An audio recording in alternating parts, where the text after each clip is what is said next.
But first, a local group says federal officials are illegally detaining Somali residents.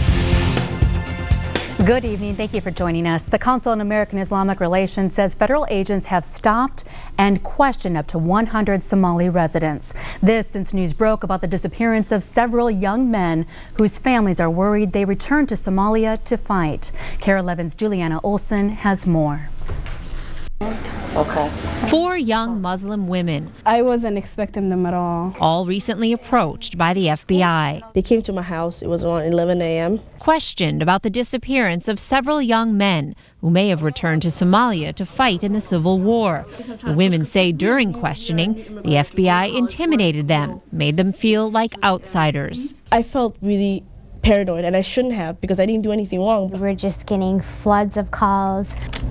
The local office of the Council on American Islamic Relations says it's heard from as many as 100 Somalis in Minneapolis who feel they were unfairly stopped and intimidated by the FBI. There seems to be no consistency here on who's being questioned. It does seem like religious or racial profiling. Islam says since late last year, the FBI has stopped Somalis at markets in South Minneapolis, made their way into Somalis' homes. They've questioned cab drivers while on duty, approached young people on college campuses. It creates a lot of paranoia in the community. As recent immigrants, Islam says many Somalis don't know they have a right to an attorney, a right to remain silent.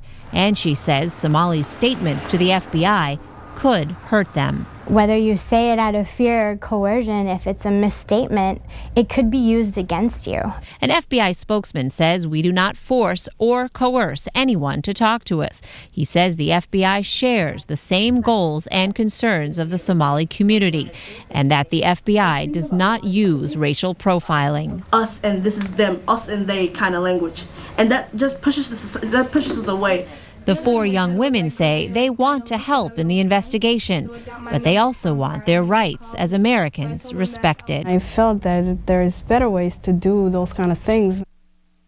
The Minnesota chapter of the Council of American Islamic Relations says it's been educating people in the Somali community about their rights.